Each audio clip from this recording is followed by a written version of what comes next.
Hello students. आज का जो हमारा टॉपिक है वो है आइडेंटिटी एलिमेंट। इसको हम पहले डिफाइन करते हैं। Let star B a binary operation on a set S.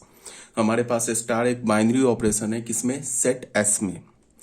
If there exist an element E, अगर कोई एलिमेंट स्मॉल ई एग्जिस्ट करे, ये किसका एलिमेंट होना चाहिए, सेट एस का। जिस सेट पर बाइनरी ऑपरेशन डिफाइंड है ना, उसी सेट में अगर एक स्मॉल ई एलिमेंट एग्जिस्ट करे such that A star E is equal to E star A is equal to A for all A belongs to S. इसका क्या मतलब हुआ कि हमारे पास सबसे पहले एक स्टार बाइनरी ऑपरेशन है किसमें, सेट एस में, और एक एलिमेंट स्मॉल ई एग्जिस्ट करे सेट एस में। सॉरी, जो बाइनरी ऑपरेशन है वो सेट एस में है। तो हमारे पास कोई एक एलिमेंट ई एग्जिस्ट करे किसमें, सेट एस में, ठीक है। और A star E, small A star E is equal to A is equal to E star A हो for all small A belongs to capital set S. अगर ऐसा है मतलब कि एस सेट के सारे एलिमेंट के लिए ए स्टार ई और ई स्टार ए, अगर हम ये दोनों बाइनरी ऑपरेशन को अप्लाई करें तो हमें ए मिल जाए, तो हम क्या बोलेंगे, E is the identity element. फिर एक बात, ए स्टार ई और ई स्टार ए के इक्वल होना चाहिए for all A belongs to set S. तब जाके हम क्या बोलेंगे कि e is called the identity element for the binary operation star on S. For example देखते हैं, consider a binary operation plus on Z. We know that हमने एक binary operation plus addition binary operation लिया, किस में लिया, set Z में लिया। क्या लिया, we know that zero belongs to Z. Zero क्या हमारे पास, ये इंटीजर का एलिमेंट है, ठीक है। Zero belongs to Z such that a plus zero is equal to A is equal to zero plus A for all A belongs to Z. हमें पता है ना कि जीरो जो है वो भी इंटीजर का एलिमेंट है, और अगर हम कोई भी इंटीजर ले लें उसमें अगर जीरो ऐड करें तो वो क्या होगा, सेम इंटीजर होगा। तो इसका क्या मतलब हुआ, A plus zero is equal to A is equal to zero plus A for all A belongs to Z. तो हम क्या बोलेंगे, zero is the identity element for the binary operation addition on the set Z. Set Z पर हमने एक binary operation लिया ना, addition. इस एडिशन बाइनरी ऑपरेशन का जो आइडेंटिटी एलिमेंट है वो जीरो है, ठीक है। ई का काम क्या कर रहा है, जीरो। जेड का काम क्या कर रहा है, जो भी हमने डेफिनेशन लिया है उसमें जेड का काम क्या कर रहा है, सेट एस, ठीक है। सेकेंड एग्जांपल देखते हैं, कंसीडर मल्टीप्लीकेशन ऑन जेड। एक हमने क्या लिया, बाइनरी ऑपरेशन लिया मल्टीप्लीकेशन, किस सेट में लिया, सेट ऑफ इंटीजर में लिया। Then one is the identity element for multiplication on Z. फिर वन क्या हो जाएगा, हमारा आइडेंटिटी एलिमेंट हो जाएगा किसमें, मल्टीप्लीकेशन ऑन जेड। जो मल्टीप्लीकेशन बाइनरी ऑपरेशन है जो सेट हमने जेड में लिया, इसके लिए हमारा आइडेंटिटी एलिमेंट क्या होगा, वन होगा। But there does not exist any natural number, ठीक है, on z, because 1 into a is equal to a is equal to a into 1 is a into 1, ठीक है, for all a belongs to z, but there does not exist any natural number e such that, हमारे पास कोई natural number e exist नहीं करता है such that n plus e is equal to n is equal to e plus n for all n belongs to z। इसका क्या मतलब है कि अगर हमने एक बाइनरी ऑपरेशन लिया ना, किसमें बाइनरी ऑपरेशन लिया, एडिशन बाइनरी ऑपरेशन लिया, किस सेट में लिया, सेट ऑफ नेचुरल नंबर में लिया। तो अगर मैंने बोलूं कि मैंने एक addition binary operation set of natural number में लिया, तो क्या इस बाइनरी ऑपरेशन के कॉरस्पॉन्डिंग आइडेंटिटी एलिमेंट एग्जिस्ट करता है, तो नहीं करता है, बिकॉज उसमें जीरो, तो नेचुरल नंबर का अगर हमने सेट लिया तो उसमें जीरो है नहीं। इसको हम ऐसे भी बोल सकते हैं कि नेचुरल नंबर में ऐसा कोई एलिमेंट एग्जिस्ट नहीं करता such that n plus e is equal to n is equal to e plus n for all n belongs to this is capital N। Integer में तो करता है नेचुरल नंबर, ठीक है। So n does not have any identity element for addition on n। तो obvious सी बात है कि नेचुरल नंबर के सेट पे अगर हमने बाइनरी ऑपरेशन एडिशन लिया तो उस केस में कोई भी आइडेंटिटी एलिमेंट एग्जिस्ट नहीं करेगा, बिकॉज जीरो होता ना। अगर हम बोलते हैं ना zero A plus zero is equal to A is equal to zero plus A, तो जीरो तो है नहीं नेचुरल नंबर में।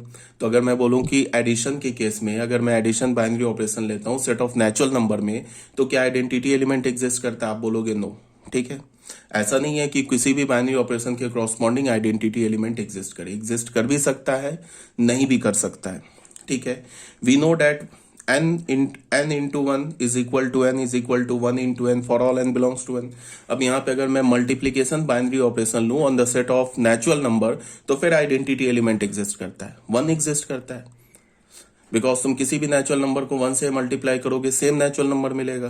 तो मल्टीप्लीकेशन के केस में ऑन नेचुरल नंबर, अगर मैं मल्टीप्लीकेशन बाइनरी ऑपरेशन लूं नेचुरल नंबर पे, तो one is the identity element. अगर मैं एडिशन बाइनरी ऑपरेशन लूं नेचुरल नंबर पे, so there does not have any identity element. ये बात आगे समझ में। नोट में क्या बोला जा रहा है, let A star B a binary operation on a set S. हमारे पास स्टार एक बाइनरी ऑपरेशन है सेट एस में। If S has an identity element for star। Star एक बाइनरी ऑपरेशन है सेट S में, और उसके लिए S सेट जो है उसमें एक आइडेंटिटी एलिमेंट भी एग्जिस्ट करता है, ठीक है। Then it is unique. अगर आइडेंटिटी एलिमेंट एग्जिस्ट करता है तो वो यूनिक होगा। ऐसा नहीं होगा कि किसी भी सेट में दो ये आइडेंटिटी एलिमेंट आ जाएंगे। अगर आइडेंटिटी एलिमेंट एग्जिस्ट करेगा तो यूनिक होगा। ऐसा भी हो सकता है कि किसी भी सेट में किसी भी बाइनरी ऑपरेशन के क्रॉसपॉन्डिंग कोई आइडेंटिटी एलिमेंट एग्जिस्ट ना करे, या अगर एक बाइनरी ऑपरेशन लिया हमने उसमें आइडेंटिटी एलिमेंट एग्जिस्ट किया तो वो हमेशा यूनिक होगा। वो दो आइडेंटिटी एलिमेंट नहीं आ सकते, ये बोला जा रहा है, ठीक है। क्वेश्चन नंबर 1 में देखते हैं। Let star is defined on the set R. एक हमने बाइनरी ऑपरेशन स्टार लिया किस सेट में, सेट ऑफ रियल नंबर में। इसको हमने क्या बोला, A star B is equal to 3a/7, 3ab/7। Find the identity element in R for the operation star. क्या बोल रहा है कि आइडेंटिटी एलिमेंट निकालो। तो हमने मान लिया कि is the identity element, small E is the identity element in are. तो ई किसका एलिमेंट होगा, सेट आर का एलिमेंट होगा, रियल नंबर का एलिमेंट होगा, ठीक है। तो कंडीशन क्या है, ए स्टार ई किसके इक्वल होना चाहिए, ए के, और वो किसके इक्वल होना चाहिए, ई स्टार ए के। तो ए स्टार ई पर हमने क्या किया, बाइनरी ऑपरेशन अप्लाई किया। तो कैसे करेंगे, 3 ए स्टार बी क्या है, 3 इंटू ए बी अपॉन 7। तो ए स्टार ई क्या होगा, 3 इंटू ए ई अपॉन 7। ये किसके इक्वल होना चाहिए, ए के। और यहाँ ई स्टार ए का वैल्यू क्या आ जाएगा, 3e/7। तो दोनों केस से हमें क्या मिल गया, ई का वैल्यू क्या मिल गया, 7/3। अगर मान लो कि आइडेंटिटी एलिमेंट एग्जिस्ट नहीं करता ना, तो यहाँ पे क्या हो रहा होता, या तो ई का वैल्यू नहीं मिलता, पहला बात, या इस इक्वेशन से ई का कोई दूसरा वैल्यू मिलता है, इस इक्वेशन से ई का कोई दूसरा वैल्यू मिलता है, तो ई के दो वैल्यूज मिल जाते। तो हमें क्या पता है कि आइडेंटिटी एलिमेंट तो यूनिक होता है, तो ई के 2 वैल्यूज नहीं मिलेंगे, इसका मतलब आइडेंटिटी एलिमेंट एग्जिस्ट नहीं करेगा। एक तो ये पॉसिबिलिटी हो सकती है। दूसरी पॉसिबिलिटी क्या हो सकती है कि हमें स्मॉल ई मिले ही नहीं, आइडेंटिटी एलिमेंट ही नहीं मिले। बट यहाँ पे हमें क्या मिला, दोनों इक्वेशन से ई का सेम वैल्यू मिला। So E is equal to 7/3 is the identity element in R, ठीक है। यहाँ पे क्या बोला, find the identity element in the set Q plus, मतलब क्या हो गया, set of all positive rational number for the operation star defined by A star B is equal to AB/2 for all AB belongs to Q plus. हमने एक star binary operation लगाया किस पर, set Q plus पे। क्या बोला हमने, ए star b को क्या बोला, AB/2 बोला for all AB belongs to Q plus. तो बोला है कि आइडेंटिटी एलिमेंट निकालो, तो फिर वही बात, हम ई स्मॉल ई मान लेंगे, let small E be the identity element in Q plus. फिर हम क्या बोलेंगे, A star E is equal to A is equal to E star A for all A belongs to Q plus. तो A star ई क्या हो जाएगा, A/2, ये किसके इक्वल होगा, ए के। और ई स्टार ए क्या हो जाएगा, EA/2, ये किसके इक्वल होगा, ए के। तो यहां से हमें दोनों केस में इस इक्वेशन और इस इक्वेशन से ई की वैल्यू क्या मिल गई, 2। Hence 2 is the identity element. 2 क्या हो गया, आइडेंटिटी एलिमेंट, ठीक है। इसका मतलब क्या है कि तुम Q प्लस से कोई भी एक एलिमेंट उठाओ, कोई भी एलिमेंट उठाओ, 2 खुद उठा लो, और क्या करो कि 2 स्टार 2 ले लो, वो किसके इक्वल आएगा, 2 के। अगर तुमने 2 स्टार 3 ले लिया, वो भी किसके इक्वल आएगा, 2 के। कोई भी तुम पॉजिटिव रैशनल नंबर उठाओ, उसका तुम उसको किससे एसोसिएट करो, 2 से, तो उसका वैल्यू क्या आएगा, सेम एलिमेंट। मान लो कि हमने 3 ले लिया, 3 और 2 के बीच में स्टार बाइनरी ऑपरेशन लगाए, तो क्या हो जाएगा, ये हो जाएगा ना 3 इंटू 2/2, तो 6/2 क्या हो गया, 3। तो देखो 3 आ गया। 4 हमने लिया, 4 और 2 के बीच में हमने स्टार बाइनरी ऑपरेशन लगाया, तो क्या हो जाएगा, 4 इंटू 2/2। तो 4 इंटू 2 क्या होगा, 8/2, 8/2 क्या हो गया, 4। तो सेम एलिमेंट आ गया, 4 आ गया ना, same element. So 2 is the identity element, ठीक है। ये आ गई बात समझ में। अब आ जाते हैं, इफ स्टार इज डिफाइंड, अगर हमने स्टार को डिफाइन किया on the set of R, on the set of all real number, कैसे डिफाइन किया, ए स्टार बी को हमने क्या बोला, a square plus B square का square root, find the identity element in R with respect to star. फिर वही बोल रहा है आइडेंटिटी एलिमेंट निकालो, तो हमने ई को आइडेंटिटी एलिमेंट मान लिया in R with respect to star, तो फिर क्या होगा, A star E is equal to A is equal to E star A होगा।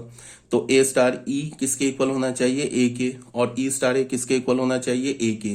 तो ये क्या हो जाएगा, root under A square plus E square ए के इक्वल होना चाहिए। एंड है, और नहीं, ऑप्शन नहीं है, ये भी ट्रू होना चाहिए एंड ये भी ट्रू होना चाहिए। मतलब ए स्टार ई ए के इक्वल होना चाहिए और ई स्टार ए ये भी ए के इक्वल होना चाहिए। तो ए स्टार ई क्या हो गया, root under A square plus E square is equal to A, और ई स्टार ए क्या हो गया, root under E square plus A square is equal to A. यहां से हमने सॉल्व किया तो हमें क्या, स्क्वायरिंग कर दिया तो हमें दोनों साइड क्या मिल गया, A square plus E square is equal to A. तो ऑब्वियस बात है, यहाँ से ई का वैल्यू जीरो आ गया, यहाँ से भी ई का वैल्यू जीरो आ गया। इसका क्या मतलब है, zero is the identity element for the binary operation star on the set R. ठीक है, क्वेश्चन नंबर 4 में क्या बोल रहा है, let S be the non empty set. S हमारे पास कोई नॉन एम्प्टी सेट है एंड पी ऑफ एस जो है ना पावर सेट है, किसका, सेट एस का, be the power set of all the power set of set S. Find the identity element for the union as the binary operation on power set. क्या बोल रहा है कि आइडेंटिटी एलिमेंट निकालो, किसका, यूनियन का। और हमने यूनियन मान लिया, हमने बाइनरी ऑपरेशन किस सेट पर लगाया है, पावर ऑफ सेट एस पर। एस जो सेट है ना उसके पावर पर हमने यूनियन बाइनरी ऑपरेशन लगाया, तो बोला निकालो। तो कोई बात नहीं है, यहां पे हम क्या ऑब्जर्व कर रहे हैं, यूनियन। तो यूनियन के केस में हम क्या ऑब्जर्व कर रहे हैं कि तुम पावर एस का कोई भी एलिमेंट उठा लो, ठीक है, उस सेट का तुम यूनियन ले लो ना फाइव के साथ, तो हमें सेम सेट मिलेगा।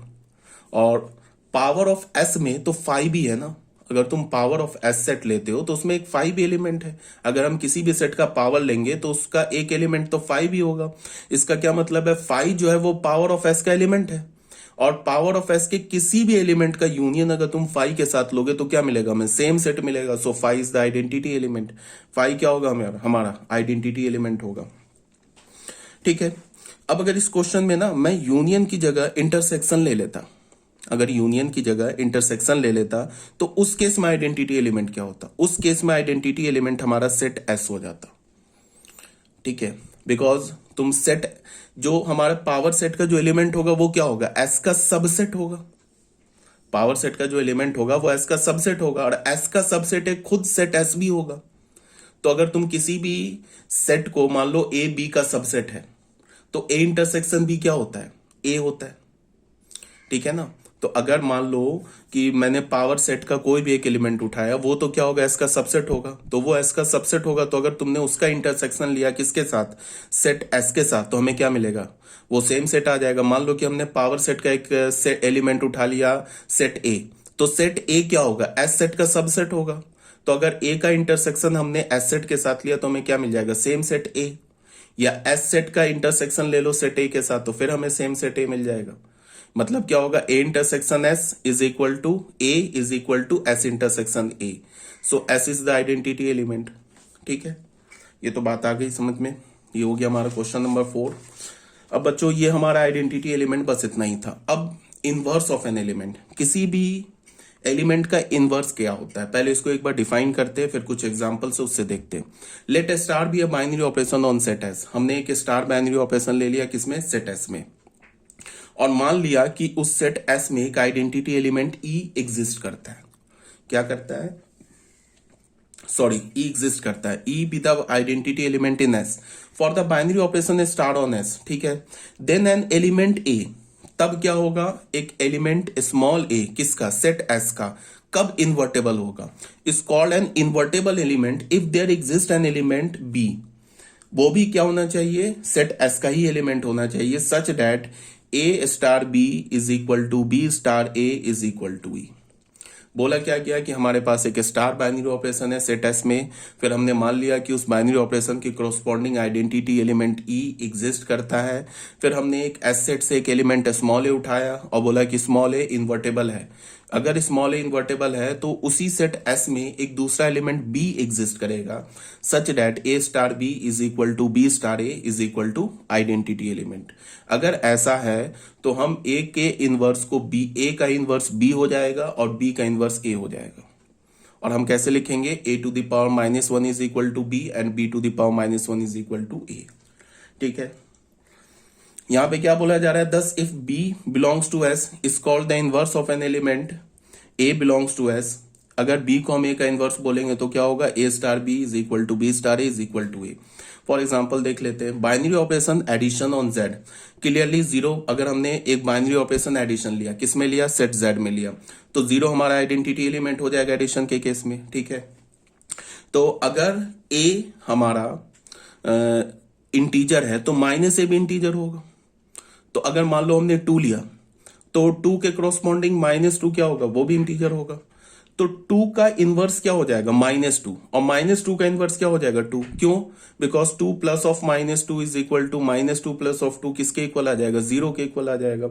और 0 क्या है, 0 तो आइडेंटिटी एलिमेंट है, तो ट्रू हो गया। इसका क्या मतलब है कि each and every element on the set z is invertible. Set z के सारे एलिमेंट क्या है, इन्वर्टेबल है। अगर मैं बोलूं कि जनरल, अगर मैं बोलूं कि a z इंटीजर का एलिमेंट है तो a का इनवर्स क्या होगा, तो -a हो जाएगा। -a का इनवर्स क्या होगा, a हो जाएगा। For all a belongs to z। Even 0 का इनवर्स क्या होगा, 0 तो हमारा आइडेंटिटी एलिमेंट है, तो 0 का इनवर्स क्या हो जाएगा, -0। -0 क्या होता है, 0। इसका मतलब क्या होगा, 0 का इनवर्स भी 0 होगा। आइडेंटिटी एलिमेंट खुद एक एलिमेंट है ना, सेट, जिस सेट पर हम बाइनरी ऑपरेशन अप्लाई कर रहे हैं उसका तो खुद एक एलिमेंट है, तो वो भी इन्वर्टेबल हो सकता है। ठीक है, हो सकता है क्या, वो भी इन्वर्टेबल होता है। ठीक है, और उसका इनवर्स क्या होता है, वो सेम आइडेंटिटी एलिमेंट होता है। अब आ जाते हैं हम लोग, multiplication is also a binary operation. Multiplication भी बाइनरी ऑपरेशन है सेट जेड में। ठीक है, और उसमें क्या होता है, मल्टीप्लीकेशन के केस में क्या होता है, आइडेंटिटी एलिमेंट। अगर हमने एक बाइनरी ऑपरेशन मल्टीप्लीकेशन लिया किसमें, सेट ऑफ इंटीजर में, तो उस केस में आइडेंटिटी एलिमेंट क्या होगा, 1 होगा for the multiplication on z। But no element other than 1 belongs to z is invertible. ठीक है, इसका क्या मतलब है, इसका ये मतलब है कि अगर हमने इन्वर्टेबल एलिमेंट की बात करेंगे तो ऐसा नहीं है कि अगर हमने किसी सेट पे बाइनरी ऑपरेशन अप्लाई किया तो ये नहीं है कि उस सेट के सारे एलिमेंट इन्वर्टेबल हो जाएं। ठीक है, ऐसा हो सकता है कि कुछ एलिमेंट इन्वर्टेबल हो, कुछ एलिमेंट इन्वर्टेबल ना हो। जैसे अगर हमने ले लिया z, तो हमने ले लिया क्या, सेट ऑफ ऑल इंटीजर ले लिया, इस पर हमने बाइनरी ऑपरेशन क्या अप्लाई किया, मल्टीप्लीकेशन अप्लाई किया। 1 क्या हो गया, आइडेंटिटी एलिमेंट हो गया for multiplication on z। 1 identity element हो गया। अब 1 को छोड़ के बाकी कोई भी एलिमेंट इन्वर्टेबल नहीं है, 1 को छोड़ के। इसका मतलब क्या है कि मान लो कि तुमने z का कोई भी एक एलिमेंट उठाया, सपोज दैट 2 उठाया। ठीक है, तो 2 के क्रॉसपॉन्डिंग तुम ऐसा कोई दूसरा इंटीजर नहीं बता सकते हो जिसको हम मल्टीप्लाई कर दे 2 के साथ। अगर मैंने बोला कि एक इंटीजर उठाया 2, तो 2 के क्रॉसपॉन्डिंग कोई भी दूसरा इंटीजर एग्जिस्ट नहीं करता है। ठीक है, जिसको मैं 2 के साथ मल्टीप्लाई कर दूं तो आइडेंटिटी एलिमेंट 1 आ जाए, ये पॉसिबल ही नहीं है। 2 के साथ ऑब्वियस बात है 1/2 को मल्टीप्लाई करोगे तभी 1 आएगा, बट 1/2 तो सेट z का एलिमेंट ही नहीं है। ठीक है, तो इसका क्या मतलब हुआ, जो a अगर z का एलिमेंट होगा तो b को भी तो z का एलिमेंट होगा। अगर मैं बोलूं कि a के क्रॉसपॉन्डिंग b एलिमेंट एग्जिस्ट कर रहा है तो a और b दोनों तो वो सेम सेट, जिस सेट पर हम बाइनरी ऑपरेशन अप्लाई कर रहे हैं उसी सेट का एलिमेंट होना चाहिए ना। तो 2 तो है सेट z का एलिमेंट, बट 1/2 तो नहीं है ना। और हमें पता है कि सिर्फ 2 को 1/2 से ही मल्टीप्लाई करेंगे तो 1 आएगा, and 1 is the identity element. तो 2 का इनवर्स एग्जिस्ट नहीं करता है, -3 का भी इनवर्स एग्जिस्ट नहीं करता, 4 का भी इनवर्स एग्जिस्ट नहीं करता है। सिर्फ किसका इनवर्स एग्जिस्ट करता है, 1 का। 1 का इनवर्स क्या होगा, खुद 1। 1 into 1 is equal to 1 into 1 is equal to 1. So 1 is the only invertible element. और जो इन्वर्टेबल एलिमेंट है वो खुद एक आइडेंटिटी एलिमेंट है। तो कहने का क्या मतलब हुआ कि अगर मैंने आइडेंटिटी एलिमेंट किसी भी सेट में बोल दिया कि इज द आइडेंटिटी एलिमेंट, तो क्या होगा कि जिस सेट पर हमने बाइनरी ऑपरेशन अप्लाई किया उस सेट के हर एक एलिमेंट को अगर तुम ई के साथ एसोसिएट करोगे, मतलब A star E is equal to E star A is equal to A आना चाहिए। ये ट्रू होगा जिस सेट पर हमने बाइनरी ऑपरेशन अप्लाई किया ना उस सेट के हर एक एलिमेंट के लिए ट्रू होगा।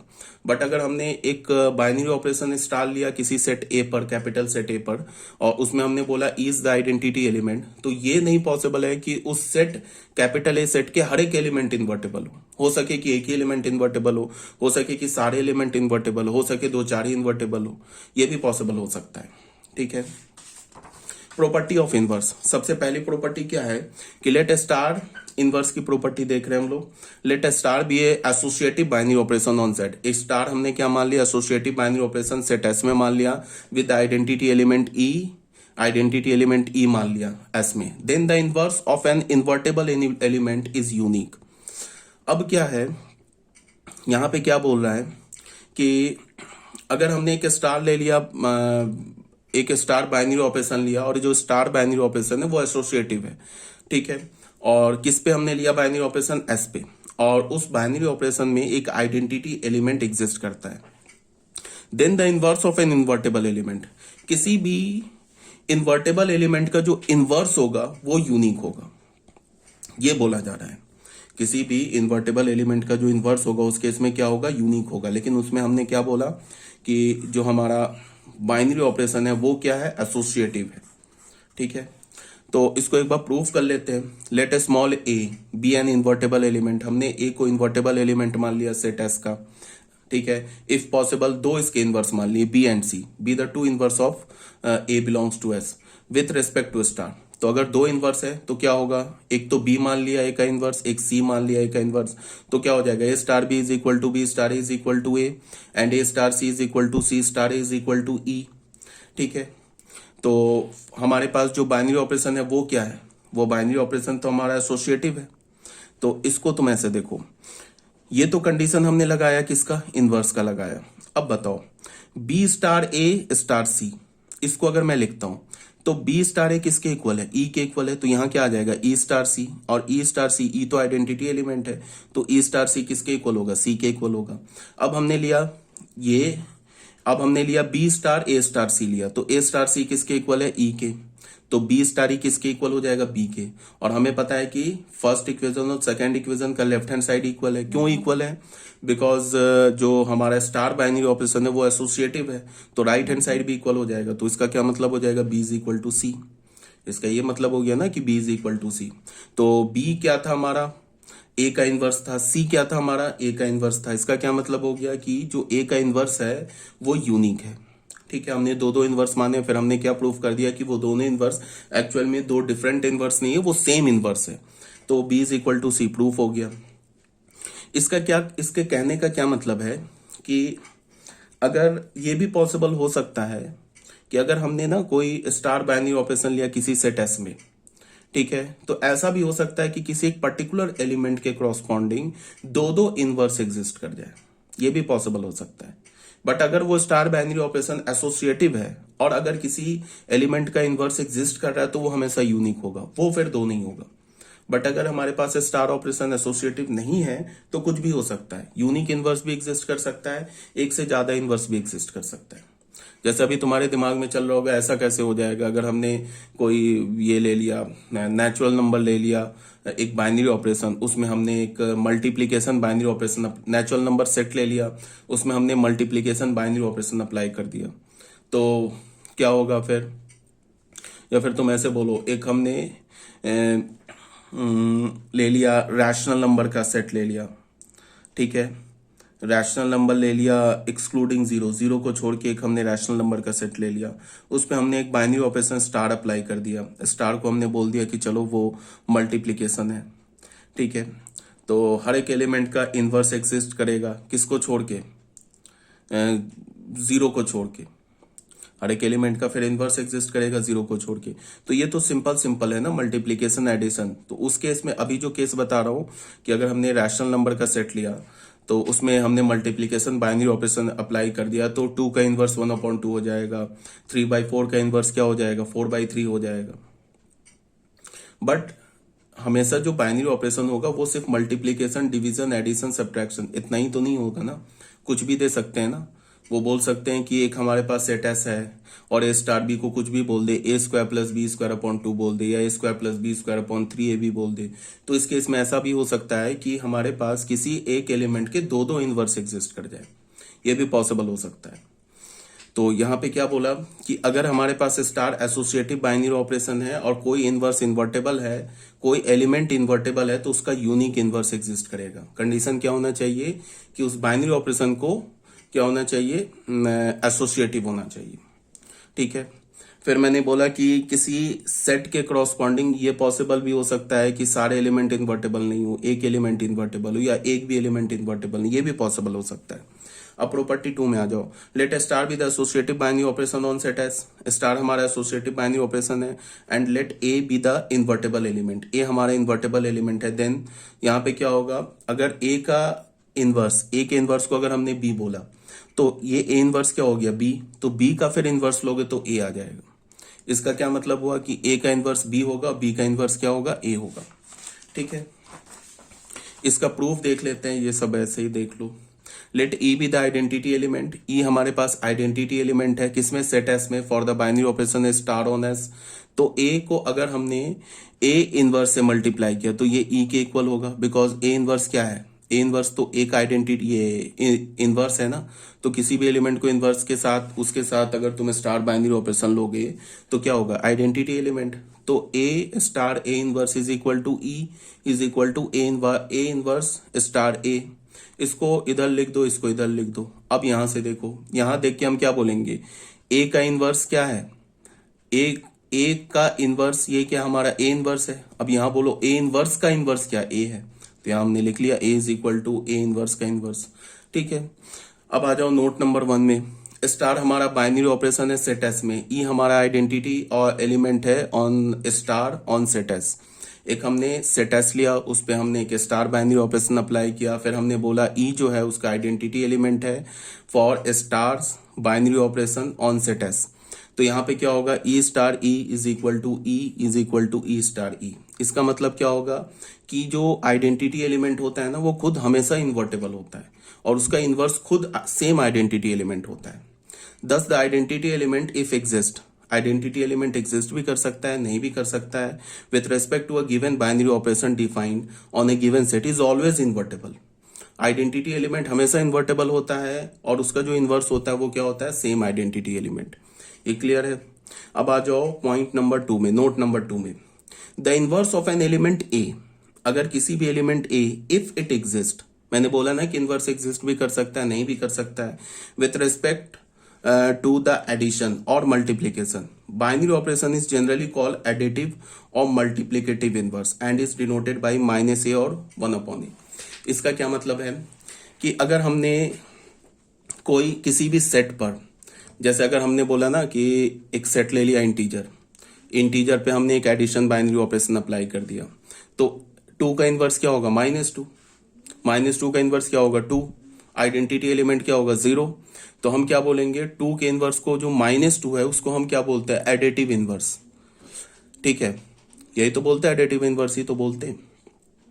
और अगर हमने जैसे कि एक बाइनरी ऑपरेशन ले लिया किसमें, set of all rational number में, तो set of all rational number का हमने एक बाइनरी ऑपरेशन ले लिया और उसमें हमने multiplication set of all rational number ले लिया, उस पर एक हमने बाइनरी ऑपरेशन अप्लाई कर दिया मल्टीप्लीकेशन। अब मल्टीप्लीकेशन में क्या हमें पता है, 1/2 का इनवर्स क्या होगा, 2/1। तो 1/2 का मल्टीप्लीकेटिव इनवर्स हम क्या बोलते हैं, 2/1, दैट इज 2। 3/4 का मल्टीप्लीकेटिव इनवर्स क्या होगा, 4/3। या हम बोलेंगे ना 3/4 का इनवर्स क्या होगा, 3/4 का इनवर्स होगा 4/3। तो 3/4 का मल्टीप्लीकेटिव इनवर्स क्या हो जाएगा, 3/4 का मल्टीप्लीकेटिव इनवर्स हो जाएगा 4/3। ठीक है, तो बस कुछ नहीं है। एडिशन में जो अगर हमने किसी भी सेट में एडिशन बाइनरी ऑपरेशन अप्लाई किया तो उस केस में 0 क्या हो जाएगा, आइडेंटिटी एलिमेंट। और अगर उस सेट का कोई एलिमेंट इन्वर्टेबल है तो उस इन्वर्टेबल एलिमेंट का जो इनवर्स होगा उसको हम एडिटिव इनवर्स बोलेंगे। अगर हमने किसी भी सेट में एक मल्टीप्लीकेशन बाइनरी ऑपरेशन अप्लाई किया और उस सेट का कोई एलिमेंट अगर इन्वर्टेबल है तो उस इन्वर्टेबल एलिमेंट को क्या बोलेंगे, मल्टीप्लीकेटिव इनवर्स। ठीक है, अब आ जाओ फॉर एग्जांपल 1, एक एग्जांपल ले लेते हैं।